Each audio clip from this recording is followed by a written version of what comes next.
You're listening to Arsenal for Democracy, episode 427, recorded on Sunday, May 22nd, 2022. I'm your host, Bill Humphrey. Joining me on the line from Idaho is Rachel. Hello, Rachel. Hi, Bill. Last week on the show, in part one on containerization, the history of shipping containers or modern shipping containers, we talked about the early development of modern container ships and terminals in the 1950s and 1960s. We also talked about the role the Vietnam War played in building out trans-Pacific container shipping infrastructure, changes at ports in and around New York, and early tweaks to company business practices to better maximize the usefulness of the large new containers.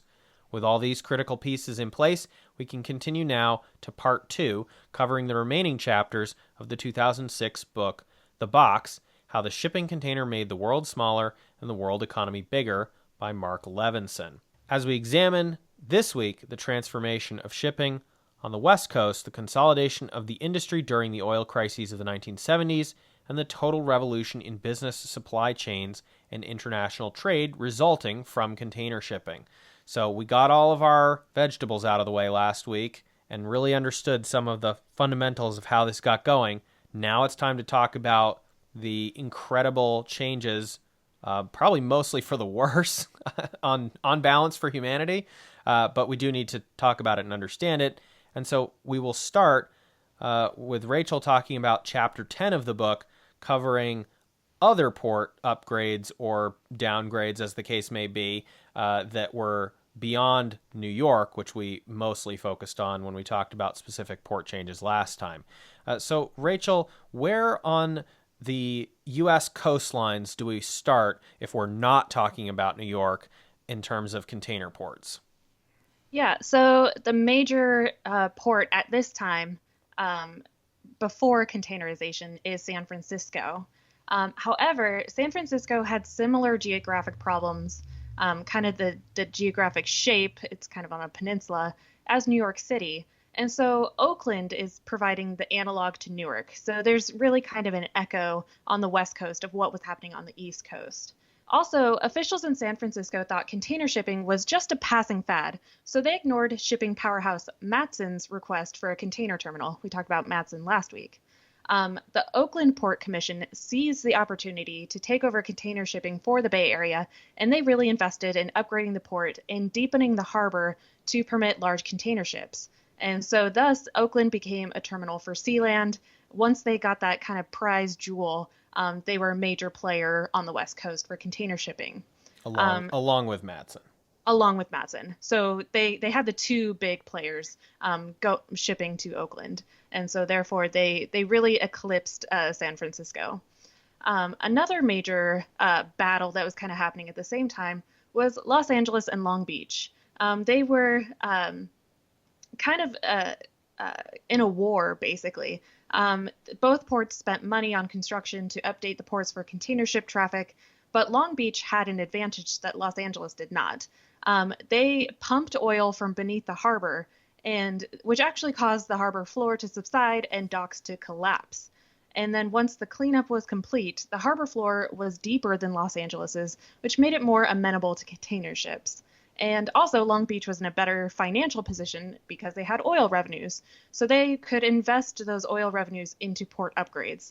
So Long Beach and LA started a war that LA just couldn't win. However, there was enough traffic going to Southern California, to and from Southern California, that both ports were kept busy. So once they kind of stopped competing with each other, they both ended up winning out. And I want to pause here and just emphasize again for folks, refresh your memory from last week. We talked about this, that unlike, say, New York or some of the other East Coast ports, in the immediate pre-container era, the West Coast ports were really struggling. There was not almost any international shipping coming in before the container era, and there wasn't that much shipping happening in competition with, say, trucking or rail from points along the coast, domestic shipping. And so a lot of these ports were really in decline, and that was kind of the expectation that they had.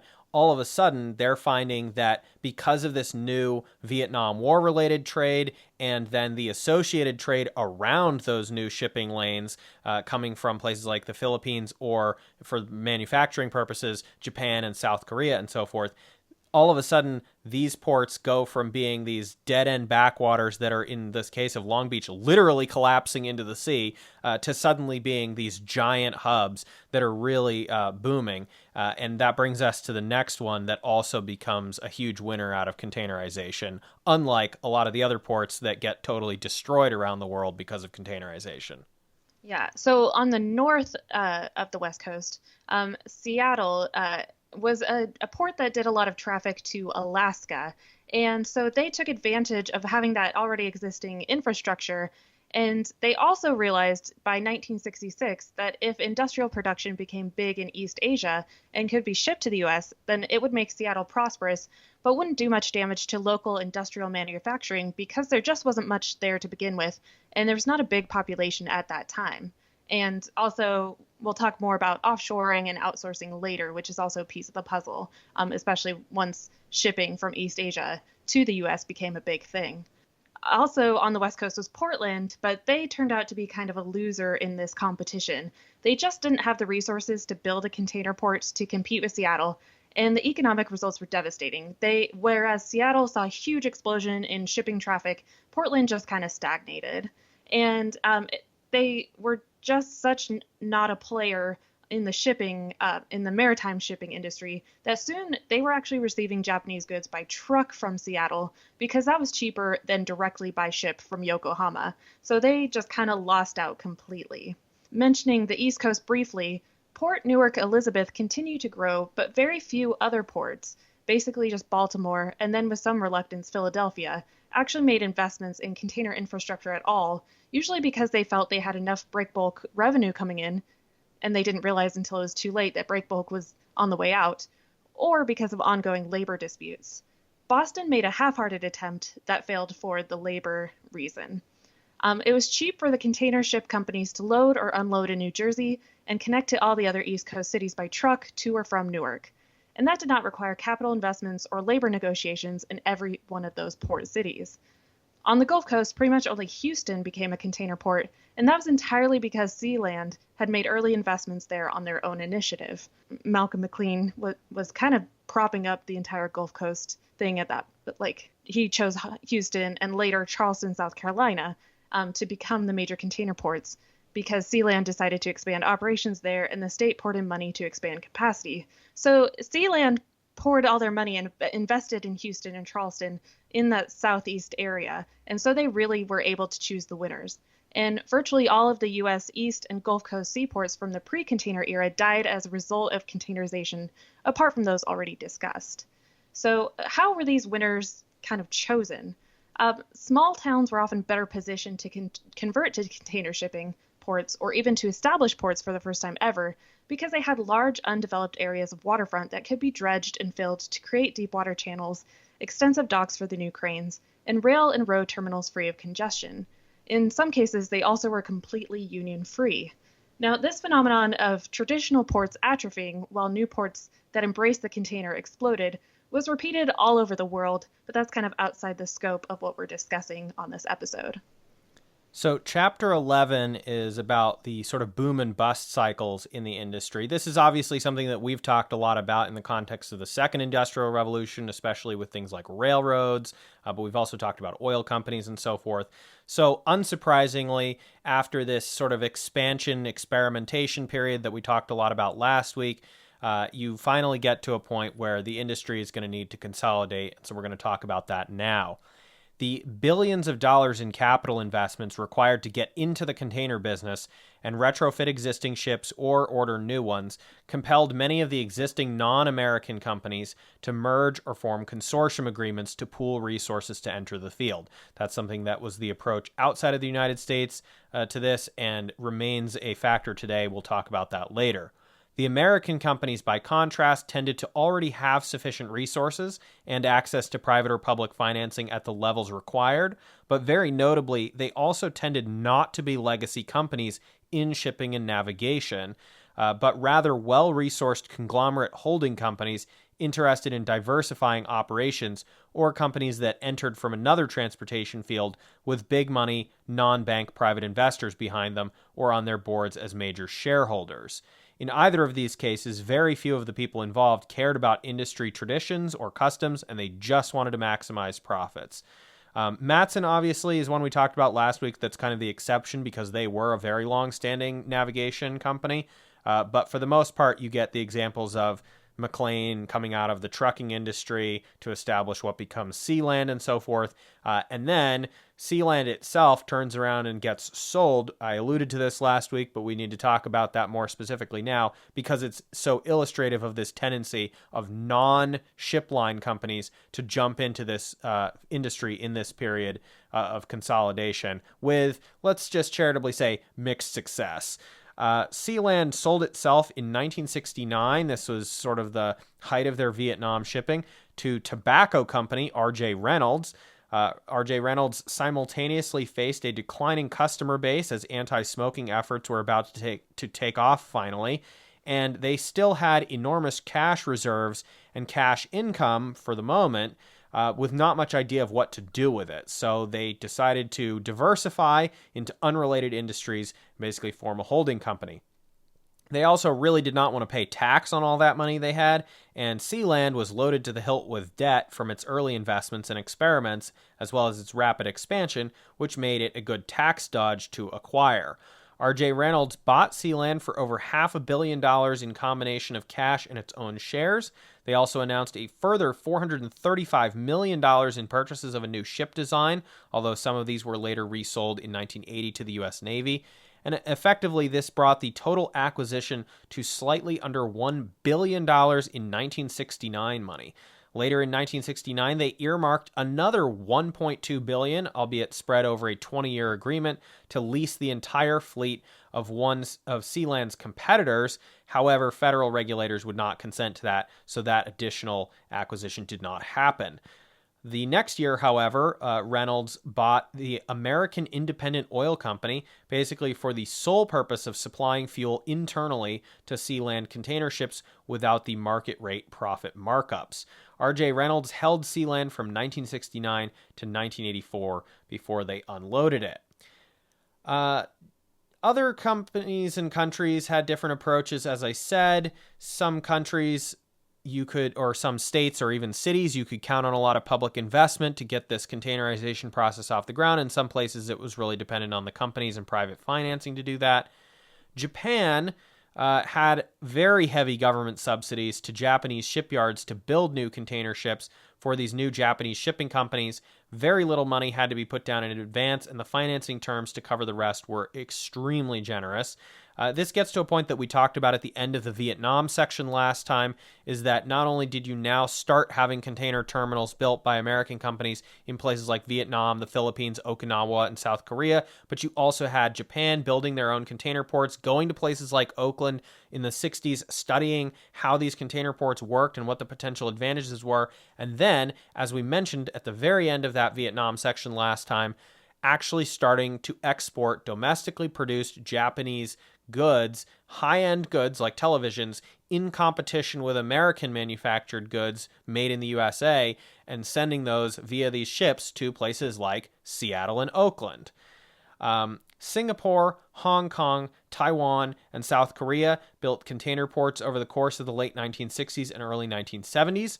Also, Australia, which pivoted suddenly from overwhelmingly extractive industries or farm exports to a more balanced economy heavily featuring industrial exports. And that's an interesting phenomenon to see in a relatively wealthy, developed country, is that they totally realign a significant share of their economy toward actual domestic production in the same way that other countries were, putting so much work into. And the real difference there is the existence of these container shipping lines and all these ships available and new terminal facilities. They figured out that they could now competitively export things to other markets around the world and make money off of that, so they didn't just have to do commodities that were geographically dependent. However, unsurprisingly, because there was such a leveraged rush to shift into the container business and such a boom in container ship construction as standardization reached its final stages in the mid to late 1960s, a rate war with all of its accompanying sketchy practices ensued. And Rachel's about to talk about this, but basically the summary of that is that it played out much the same way as the railroad rate wars a century earlier that we discussed in our Standard Oil miniseries. There was yet another round of mergers and consolidations, as well as the emergence of the alliance system that we'll come back to later. The gist of that, though, is a cartelization to pool the resources and cut costs, as well as to divide up the territory to cut down on competition. Industrial production spiked in 1972 and 1973. That created another high demand cycle for container shipping. But then the 1973 oil crisis hit, and we're going to have separate episodes on that, obviously, at some point soon. And although it was expensive for container ships to deal with the oil crisis, and it forced them to slow down to save fuel, like physically slow the ships, this oil crisis did give them that final lethal edge over the much more expensive per unit break bulk or non-container shipping competition. Unfortunately, the government policies around the world to mitigate general consumer price inflation began to damage industrial production levels, so the shipping boom times on the whole came to an end as well. Soviet container competition emerged in the mid-1970s as well.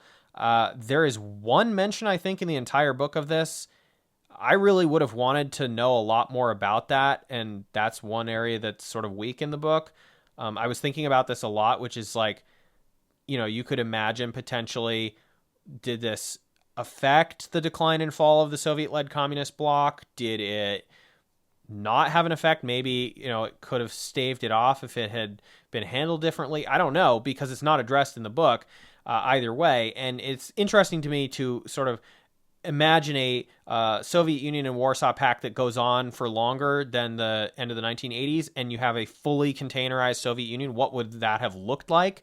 Obviously, that would be definitely state capitalism and playing ball on the world stage in a way that they had some, let's say, hesitancy about, although out of necessity often engaged in it. But I just thought that was interesting that there is that one mention in the book, and then it's not really addressed further, because I would have wanted to know more about that. If anyone knows anything on that, I'd be happy to hear about it. But before we get to Rachel discussing the rate wars, we do need to talk about one more sort of final modernization, so to speak, or experimental phase of this containerization process. And this is about physical bigness as opposed to corporate bigness.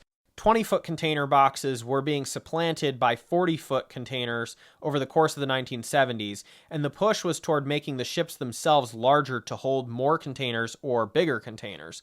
As I said, the 70s fuel crisis forced slower speeds after the 60s emphasis on profits through speeding up, but those slower speeds in turn made it possible to design larger ships. So, as the British say, swings and roundabouts there, and, more disaster for humanity as a result of this. The widths of the Panama and Suez canals were limiting factors on capacity per ship.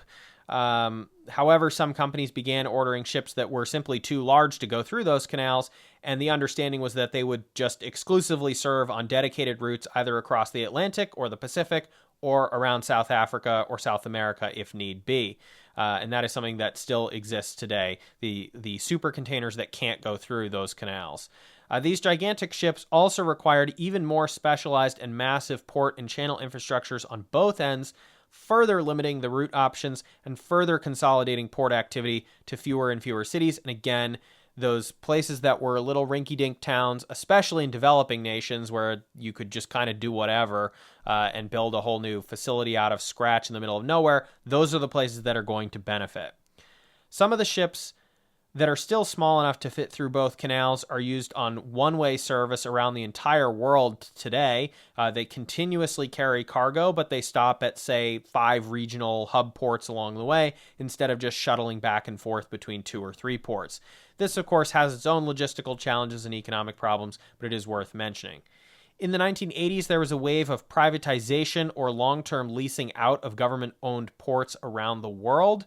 That is not only due to the neoliberal ideology taking hold, but also simply because governments got tired of investing those huge amounts of public money in further container port upgrades with marginal benefit, or return to the public to keep container ships from taking their business to another city. Many of these ports are now owned in part by the container ship companies themselves, much like at the very beginning of the experiments with modern shipping containers. So, Rachel, can you talk to us now about Chapter 13 and the sort of rate structures and economics of 70s freight being moved by not only container ships, but various means? What is the environment in which this transformation is taking place?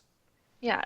So if you've listened to our episodes about railroads at all, a lot of this is going to sound very familiar. It's going to the story of maritime shipping is going to follow kind of those same patterns.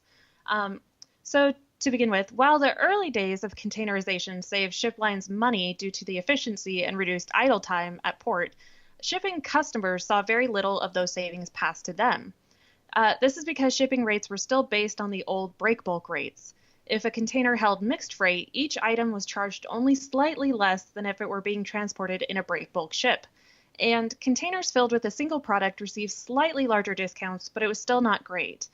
Quoting from the book, at the start of service from Europe to Australia in 1969, for example, a Welsh refrigerator plant could save only 11% from break bulk rates by shipping full containers of its product, and almost nothing by sending small shipments that would travel in mixed containers along with other cargo.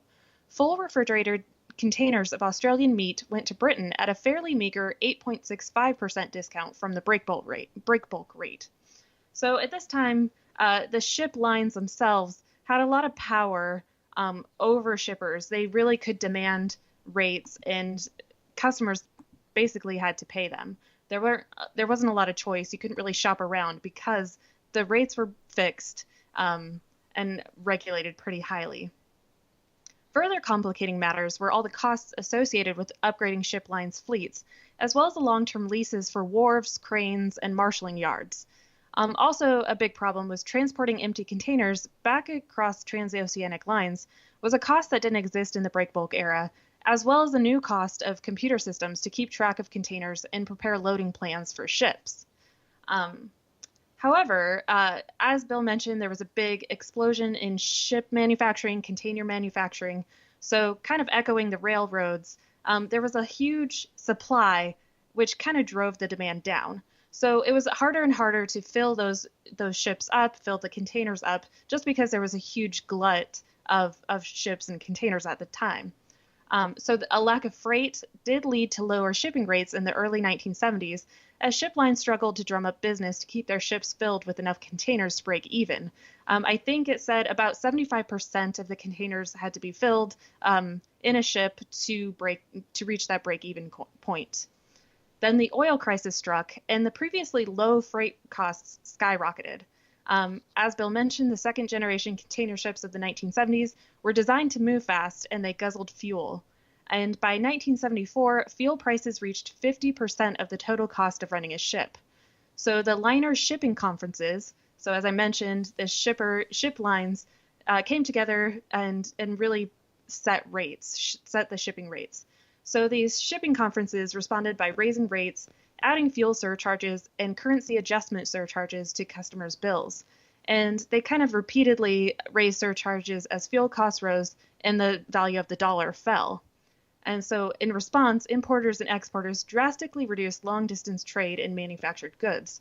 So container shipping was kind of this golden opportunity for shipping, and it just no longer looked like the enticing bargain it once seemed like it was. So there was a contraction in the market happening because of this fuel crisis and the associated costs just exploding. However, kind of complicating the picture, the rates set by shipping conferences weren't always what shippers paid. So in an echo of the railroad shipping industry of the previous century, large shipping customers received under-the-table rebates in return for paying the published rate. This was illegal in the United States, but was still common practice there and around the world. Sealand was actually fined $4 million in 1977 for distributing $19 million in secret payments to customers between 1971 and 1975. Another way shippers saved was by signing loyalty agreements, promising to use only conference member ships, and in return they would get a 20% discount on their shipping rates. By the late 1970s, shipping customers began to assert their power. They were just kind of tired of all these like rises in freight rates, all these surcharges, and they began to join together to oppose rises in freight rates. And they began to use non-conference carriers to transport their product. And they started forming shippers' councils. And as they began to form and grow, shipping conferences were forced to bargain with them. Shippers also began to shop around for the best deal. In the beginning, there wasn't a lot of choice for shipping, but as these companies proliferated, you were able to begin to shop around, and prices could vary wildly depending on how shippers described their cargo and how that matched up with freight classification guidelines. So although there were these fixed rates based on commodity, you could kind of describe your freight in a different way and kind of secure a better deal. So there was this, it all depended on if you had the time to kind of shop around and find this best deal. And a lot of shippers started to do that. So as I mentioned, independent non-conference carriers benefited from lower shipbuilding costs as the demand collapsed in the wake of the oil crisis. So shipbuilders slashed prices, and traditional ship lines such as Maersk of Denmark and Evergreen Marine of Taiwan, that's a very familiar name if you've paid attention to the news in the past few years, they were able to enter the container ship market. As non-conference operators, they could offer way lower rates compared to conference operators, and this proliferation of independent carriers struck a great blow to the shipping conferences. Also crucial to making all of this work was the abrupt political embrace in the second half of the 1970s of deregulation of transportation rates in sectors like trucking and rail, and this was finally signed into law in 1980 for both of those industries. A series of rail bankruptcies drew attention to how rail regulation kept the railroads from adapting to truck competition.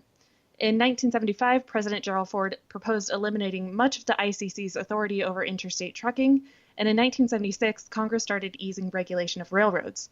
As a result, shipping costs fell as trucking companies and railroads could set their own rates on just about any commodity.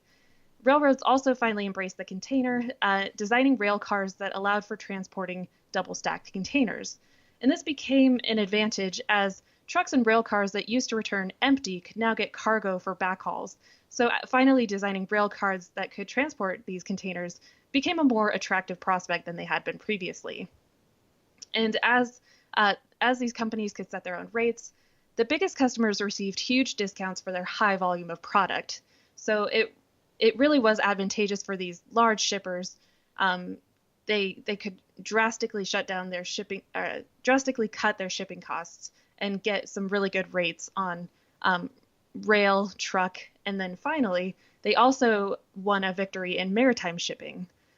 The Shipping Act of 1984 allowed them to sign long-term contracts with ship lines. So shippers guaranteed a minimum amount of cargo, and in return they received a low rate and specific terms of service, such as the frequency of ships. These contracts had to be public, so other shippers with similar freight could negotiate the same deal. Also, these shipping conferences were still permitted to set rates, but individual members could depart from those conference rates whenever they wished, as long as they made those rates public. So the balance tipped towards shippers, towards the customers, and they were really able to negotiate in a way that they couldn't prior to this deregulation. And so at this point, freight became a pretty minimal cost compared to how it had been just a decade or two earlier. Quoting from the book, when American President Lines studied the matter a few years later, it concluded that freight rates from Asia to North America had fallen 40 to 60% because of the container. So it was a huge difference, and it really made containerization an attractive prospect in a way that just wasn't possible before. So as we talked about a lot on part one, containerization was initially envisioned as a pretty marginal innovation. It was not understood how this was going to transform not only international trade and maritime shipping, but the entire world economy. Because again, it was initially thought, and we see, as Rachel just said, these initial periods of containerization where it doesn't seem like it's significantly different, right? The cargoes are still mixed. There's not that much in the way of savings. There's not that much exchangeability between other modes of transportation, and it's generally just not that much less expensive than traditional shipping. But we've also talked about how even these relatively small improvements started to add up, and you started losing these traditional port facilities, and you get these decaying waterfronts in legacy ports, and so forth. We've also now basically put in all the pieces we need to by the late 1970s and then especially the 1980s to get this full revolution, and this leads us to the creation of just-in-time shipping. So obviously we talked in part one about how one of the early features of containerization was getting businesses to change their practices internally to be able to reap more benefits and savings from containerization. This was famously summed up by the U.S. military's 3Cs directive: one container, one customer, one commodity. That the way to maximize the utility, benefits, savings, profit, whatever you want to describe it as, of containers was to simplify and fill up an entire container with one thing going to one place. And that, of course, required businesses to adapt. Instead of trickling out product over time, they needed to be able to do a surge of production or a surge of filling a container and shipping it out one way or the other. And it needed to go to less complicated destinations, and it needed to go without mixing together a whole bunch of different goods. So, in Chapter 14, Levinson finally circles back to the point that I noted last week in Chapter 1 about deintegration of vertically integrated supply chains to start outsourcing part of the production to third-party companies. So again, an example that I gave last week was Foxconn. That's one of the companies that's still a big player today, and they are not part of Apple, but they make phones for Apple, and they're based in Taiwan, and they're a company from this era. Recall that outsourcing means contracting with an external provider to provide a service or component, whereas offshoring refers to moving factories and operations overseas within the company. Historically, companies had saved money by owning the entire supply chain vertically, which sometimes included offshoring, but generally only for commodity production or extraction. With containerization, undoing the vertical integration in favor of outsourcing to contract providers actually saved more, although lately we obviously see the enormous vulnerabilities this creates.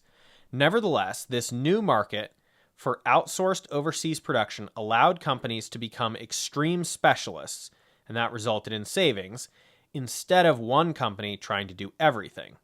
Levinson makes the case that the biggest differentiation between late 20th century globalization of trade and earlier transoceanic trade booms is that instead of ships either carrying raw materials to the developed world or finished goods back to the developing world, both located at starting points of unavoidable geographic necessity, now 2/3 of the goods being shipped were unfinished, quote, intermediate goods, going from one part of a supply chain to the next.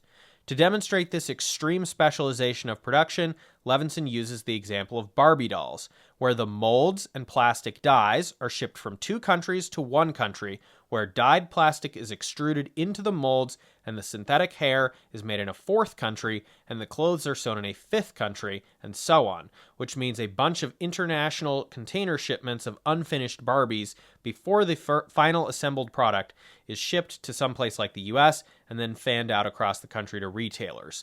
So again, a raw material would be something like the plastic component, right, before it's molded into anything. An intermediate good would be that they've taken a component and they've started putting it together or mixing it with something else, but it's not the final product, which would be the Barbie doll that's ready for sale on the shelf. Toyota invented the just-in-time shipping strategy. Levinson emphasizes that the real key to this wasn't vertical integration, but rather outsourcing supplies and signing long-term contracts to provide the exact precision-made components on time, every time, neither early nor late, in small batches as needed for Toyota's assembly lines. The external suppliers need to become extremely good at their specific work and their shipping schedules because they're only producing in small batches, so there is not much financial padding to make mistakes or be sloppies, and the contracts reflected that with severe penalties. Toyota brought the just-in-time supply chain model to the United States directly after reaching a partnership with GM in California in 1984 to produce onshore. About 40% of U.S. Fortune 500 companies were copying the model by 1987, at least for part of their businesses. Retailers began ordering low-cost designs, especially fast fashion, once they realized they could work directly with developing nations' suppliers to order and assemble specific components as needed without shopping via whatever a middleman wholesaler had available on hand. Again, the small batch model works very well for one-off products, unfortunately. Obviously, as I noted before, there are severe vulnerabilities to the just-in-time supply chain model. Any disruptions like 9/11 or the pandemic or the Suez Canal's ever-given blockage can grind the entire enterprise to a halt, with U.S. factories shutting down literally over a night or two because they have no parts to feed into the assembly line. Other savings from containerization and just-in-time shipping also include reducing stagnant inventory. This not only saves the warehouse expenses associated with that, but it also reduces the amount of time between paying a producer for a product and receiving end customer money for it, which streamlines corporate finances for the retailer. Both of these things mean the retailers also spend much less on debt financing payments as well, to the tune of many tens or hundreds of billions collectively. Levinson estimates that non-farm inventories in the U.S. in 2004 were $1 trillion less than they would have been under the model used until the mid-1980s, when just-in-time started being implemented. Another weird feature of containerization, which is crucially important, is that the shipping costs do not scale up directly or exponentially with increases in distance. There is sort of a basic baseline cost to ship overseas, and then after that, additional distances are sort of very marginal increases to the cost, which means that doubling the distance might raise the shipping cost by less than 1/5, which could easily be offset by some cost advantage in the location twice as far away. So this is obviously hugely important to understanding how all of this works. If the shipping can be doubled without doubling the cost or tripling or quadrupling the cost, and also doesn't significantly increase the time, if you can get those manufactured products done in a country with much lower environmental regulations, labor protections, and wage standards, that is suddenly viable. And that is also critically importantly here, viable even with the existence of tariff regimes. So this is, for the most part, before the free trade era actually begins, because the savings are so substantial that you can use container shipping to make something outside of the country and bring it into the United States either as a final product or a set of intermediate components to be assembled in the United States into a final product at a significantly reduced cost, even with tariffs still in place, because you haven't signed all those free trade deals of the very tail end of the 80s and the 90s. And again, I just want to emphasize that that is sort of also really important to understanding a lot of the stuff that I talk about on the 1970s series, and kind of just understanding our world in general today, is that it's hard when you're at the beginning of this process to anticipate how it's going to play out, because there was a period where it didn't matter that the labor costs were very high in places like the United States or Europe, because they were still never going to have to compete with manufacturing in these cheaper places, these lower wage environments, because the shipping costs and time associated were so significant that it was a barrier that was just never going to need to be dealt with until the advent of container shipping. That is why all of a sudden moving production starts to make sense. And again, to emphasize, it's often not even moving within a company. It's just saying, okay, we no longer make the thing that we sell. We just buy it from a different company that makes small batches of this and ships them exactly when we need it. And they have to worry about all that logistical stuff on their end and how they're going to make it work in their factory with this small batch production. And we don't have to deal with it. And we definitely don't have to deal with any labor unions. So that is sort of the big thing that comes out of not only the efficiencies of containerization in terms of the actual cargo handling, but quite significantly the change in the shipping time and costs, because the shipping container process doesn't significantly increase the cost as you significantly increase the distance, which is kind of crazy to complicate and obviously not priced in a socially or environmentally responsible way. Now, obviously, there were significant costs to or reorganization of private sector domestic jobs as a result of containerization, both in the actual shipping and handling business, as well as these manufacturing industries themselves. Assembly factories from the American interior or anywhere even on the coast that did not quickly build container ports tended to die off the fastest in the 70s and 80s, not necessarily in favor of offshoring, but in favor of locating or relocating them near big container ports so they could take maximum advantage of just-in-time shipping of incoming intermediate components. So even to the extent that there was situations where an area's manufacturing all died off suddenly, it wasn't necessarily because the production or assembly got moved overseas. Sometimes it was because they relocated the factories within a country to be closer to container ports rather than traditional ports, or in the cases of inland locations, just not being near international infrastructure at all. Further costs to the public. Obviously, we've talked a lot about the investment environment that built up a lot of this container infrastructure. Some American and European cities spent billions on new or upgraded container ports to make sure that they stayed relevant. Meanwhile, other cities wasted vast sums of money on non-container port upgrades, just as containerization was becoming a massive phenomenon. Major container ports also tended to, as we talked about throughout these two episodes, they tended to eclipse even the minor ports with container capabilities because any difference in dwell times at all added significant costs relative to the nearly negligible shipping costs at the giant ports. So even if you tried to invest in containerization infrastructure, it wasn't necessarily guaranteed to work, because if you couldn't physically handle moving all the cargo in and out of the port quickly, then it didn't matter that you could handle the cargo at the port itself. And of course, if the ship had to be waiting around to get a spot to unload or load, then they didn't like that either, so they would go somewhere else.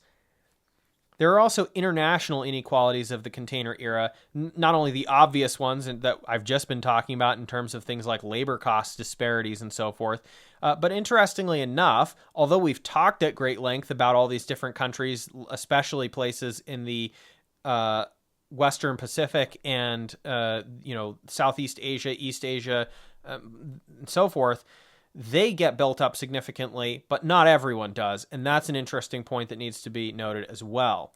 And that is true even into the modern era. For example, you will note that African countries were also poor, suffering from the legacies of colonization and imperialism, and they still really don't have that much in the way of container ports relative to some of these other places. There are certainly exceptions, right? There are some countries in Africa that have container facilities, but broadly speaking, you not only don't see the significant development of container ports in Africa, but you also don't see an associated development of manufacturing in Africa as a result of container ports.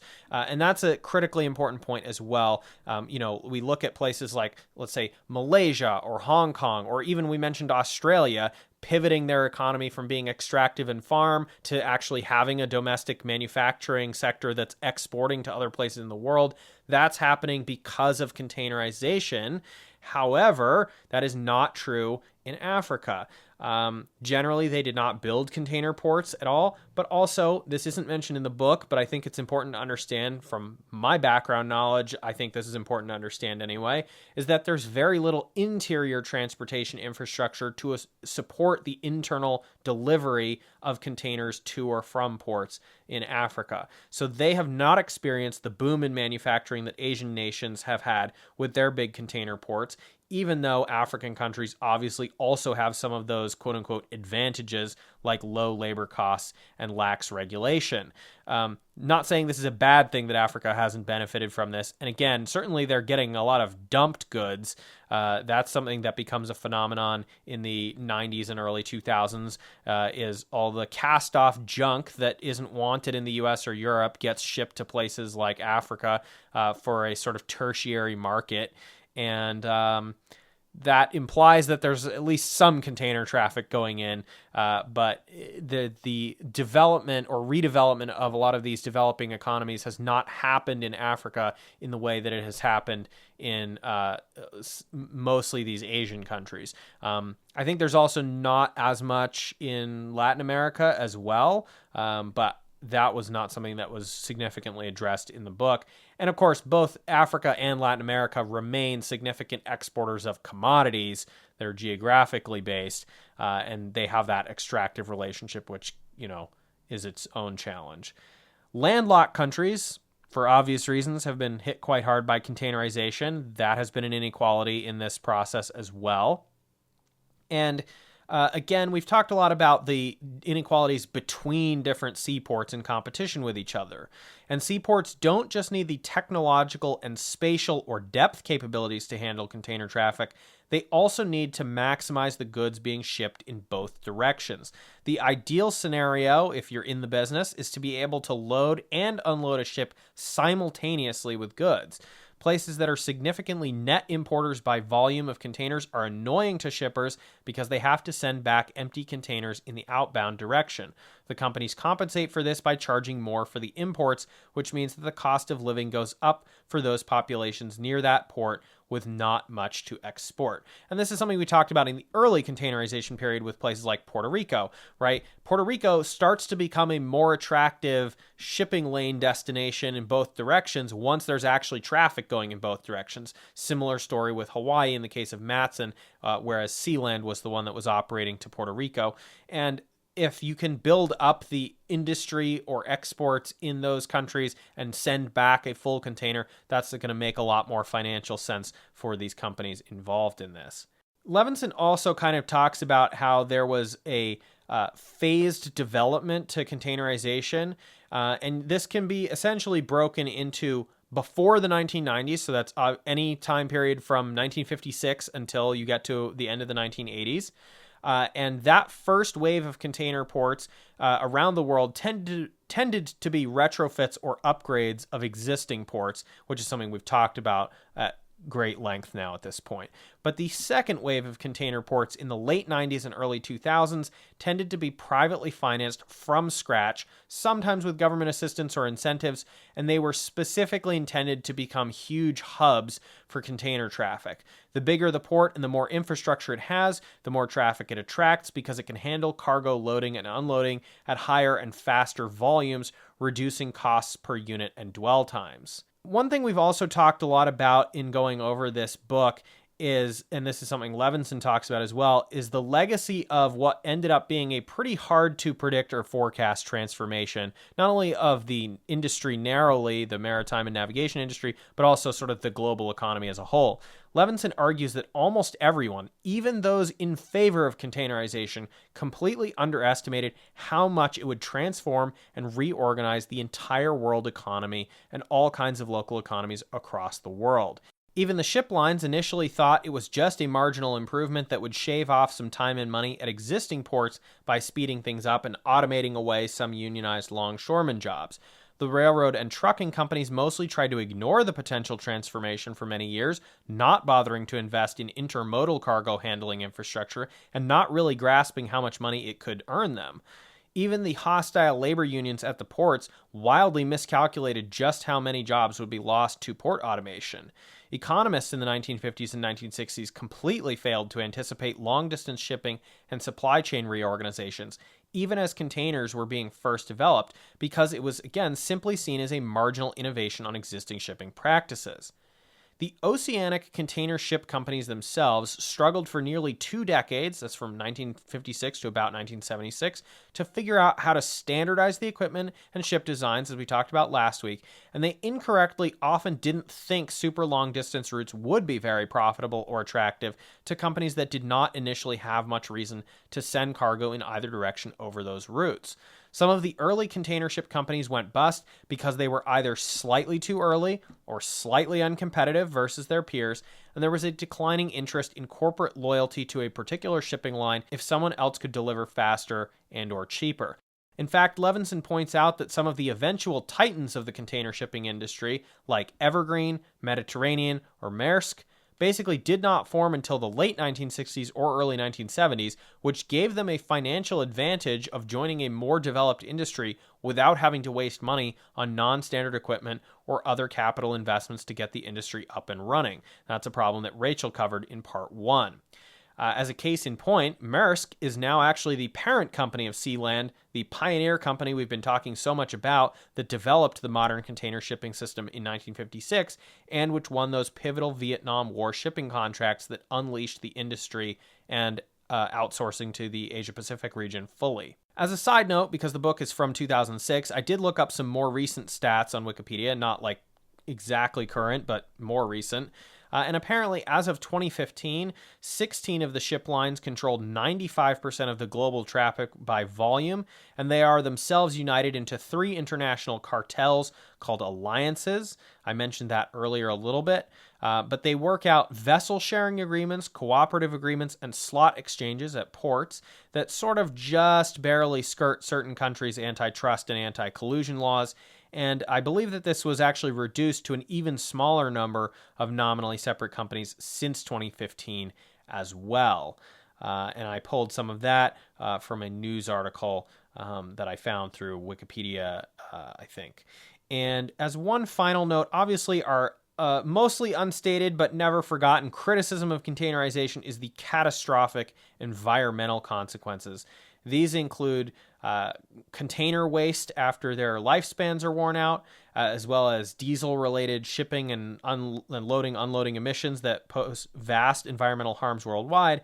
And of course, as we've kind of hinted at throughout the entirety of this narrative, just the enormous volumes of consumer junk that do not need to exist, are not going to be bought, and are going to end up either getting dumped in some other country or put in a landfill, or put in a landfill in some other country. And with that, I will turn now to Rachel to reflect on some of these chapters that I've just talked about as well, and the book as a whole.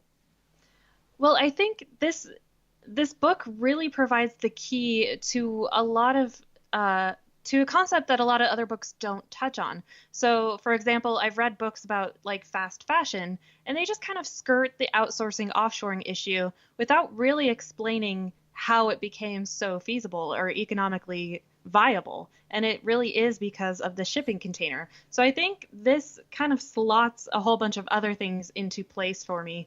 And it's mostly explained by the subtitle, How the Shipping Container Made the World Smaller and the World Economy Bigger. And I think this is really important to understand, to kind of understand some of the other concepts we've talked about, like with fast fashion and with other like the intermediate goods problem. Like, I think I've seen it described, but not really explained how it came to be. And this book really, really helps with that. Yeah, absolutely. And for me, this helped answer a lot of the big question marks that I had about how the U.S. and world economy changes over the course of the 1970s and the 1980s, how the U.S. is so devastated by this. There was just so many question marks for me because, you know, again, as we noted in part 1, and Levinson mentions this in the book, we go from a period in the 1960s of very little international shipping of finished goods, or definitely intermediate goods didn't really exist as much of a thing. And then we go to this period where it's just everywhere and it's enormous volumes being shipped. And, you know, he talks about the issues with the break bulk system that made it unviable before this and that the technology just didn't really exist. And then all of a sudden it does. But a lot of the stuff that you read, and I think this is something you're getting at, just kind of glides over what it is that containerization allows these companies to do at this exact specific point in time, or at least range of years in time. And like you said, it fills in the blanks on a lot of these other topics that we've been trying to talk about and cover in why the U.S. and European economies go into this stagnation and decline. It's not the only factor. There's obviously these other factors that are happening as well, but this is the one that sort of seals the deal. And you oftentimes get these vague allusions to, well, you know, the post-World War II period was such an anomaly, and there was all this destruction of production in these other countries and blah, blah, blah. But really, that didn't have that much effect under the break bulk system. And a lot of those countries bounded back relatively quickly. The real thing that happens is at the end of the 1960s and the 1970s when you actually start to see the significant competition emerging as a thing in the first place. And in some cases, it incentivizes companies to outsource their production, but in some cases, it's direct peer-to-peer competition between businesses in these other countries versus the, I guess you would say, the imperial core of the United States and Western Europe. And this book helped me really understand a lot of this stuff. I also, we haven't done a huge number of episodes yet on the third industrial revolution, but we're going to be getting into that. And traditionally, the third industrial revolution is referred to as like, the computer revolution or the transistor revolution. And I'm willing to take a pretty expansive definition and say, yeah, probably the rise of electronics as opposed to electrical appliances, electronics using transistors and things like that in the 1950s, 1960s. And we obviously talked about things like the development of like telex systems and IBM mainframes and things like that get used in the program in Chile. But we haven't gotten too much into the beginnings, origins, and the takeoff of the third industrial revolution. And I would argue that this is the other half of that. It's not just about the transistors and the electronic equipment. It's also about this other factor that completely changes how the world is integrated at an economic level. We've done episodes on things like the transatlantic telegraph cable, and then talking about how eventually that's replaced with phone cables, and then it's replaced with fiber optic cables, and then various other advanced optical systems and things like that for communications. And that has profound economic effects, and that sort of unifies the world economy in certain ways. That's undeniable. But when you see that thing in the book about the Japanese manufacturers sending out, millions of televisions, basically all of a sudden out of the blue, from their ports in Japan, newly built, to the port of Oakland, newly refurbished for container traffic, and you see that happening at the tail end of the 1960s, all of a sudden, the pieces start to fall into place here. It's not just that, somehow they were able to make cheaper transistor radios and TVs and dump them in the US markets. It's not just that. It's you have to have this container traffic shipping to make that really economically competitive, because under the break bulk system, it was so expensive to ship that even if you had a much cheaper product, it wouldn't have mattered. And we talk about the ways in which email and the internet and things like that in the later stages of the third industrial revolution really, bring together these global networks of people across time and space in a very rapid way. But as we're seeing here, even the longest container shipping routes that go all the way around the world are still faster at their chug pace than under the previous pre-container system of break bulk shipping, where ships just sat in port for days at a time, doing nothing. It took days and days to load and unload ships, and it was just this constant waiting process and things sitting around in warehouses. And this is always going to be faster as long as the supply chain doesn't have a critical flaw and start to collapse, which is something we've also mentioned as an obvious downside to this.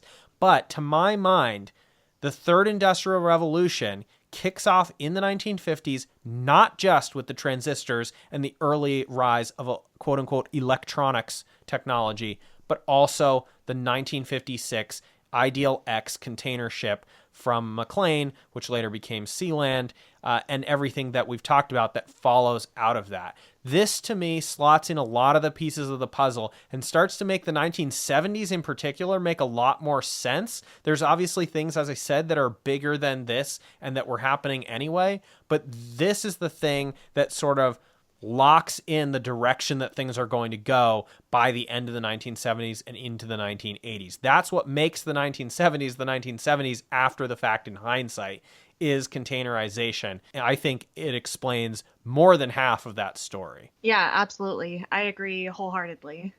So again, we've talked a lot about this book, and that's because, we heartily recommend it. I'm sure other shows have also talked about this book or will be. It's The Box by Mark Levinson from 2006, How the Shipping Container Made the World Smaller and the World Economy Bigger. It is very readable, but it is actually quite dense, despite how short it was, because it's got interesting and useful facts on every single paragraph, basically, throughout this book. And It took us a while to prepare this, and these have both been unusually long episodes, but I just feel like I understand the world economy of the final quarter of the 20th century and I guess it's almost now the first quarter of the 21st century. I understand the last 50 years so much better for having read this book. And it's not a happy understanding, really, because there's a lot of really grim implications to all of this, as we've talked about, and a lot of people got profoundly hurt, and the ecological impacts of the shipping itself, as well as the entire model that it enabled, are just mind-boggling to contemplate. But I feel at least a little bit better understanding how it all works at this point. Rachel, thank you so much for coming on again to talk about this book and do all this digging in on this topic with me. Yeah, thanks. It was a real pleasure.